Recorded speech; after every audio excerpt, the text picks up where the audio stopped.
Just last month, Brampton approved a bylaw banning demonstrations outside places of worship. The move came after a series of violent protests in the city. Now, Toronto is considering doing something similar. Let's bring in Erica Natividad, who is tracking this story for us this morning. Erica, what does Toronto's proposal look like?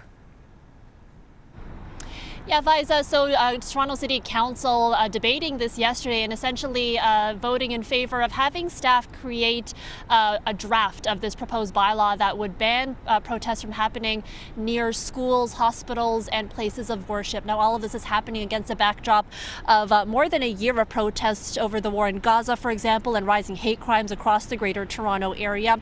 We know that there's multiple municipalities who have had this debate, and Toronto now having this.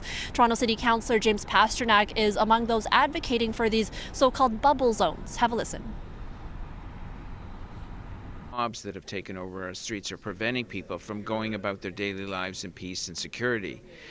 They've been blocking roads, they've been blocking entrances to vulnerable institutions, they've been harassing people on the way on their daily lives. So this will give police the direction they need to protect the rights of people who just want to go to their place of worship, their faith-based school, or vulnerable cultural institutions.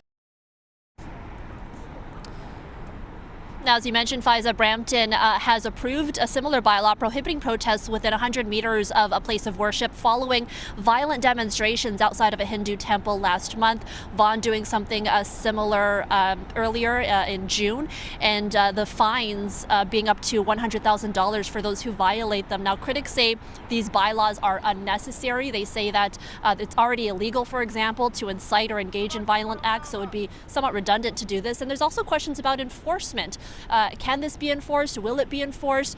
And Faiza, Toronto Police here saying that in certain areas they're already protecting them. So I'm standing on Hospital Row. They say that they can prevent protests from happening near hospitals by just creating a line of officers preventing protesters from entering this part of University University Avenue, for example. So where it stands right now with Toronto City Council is that they've asked staff to create a draft of this proposed bylaw, and that's going to be happening or coming back to council early next year. I'll send it back to you. All right, we'll tag along as those conversations get underway. Erica Natividad reporting for us on Hospital Row. Erica, thank you.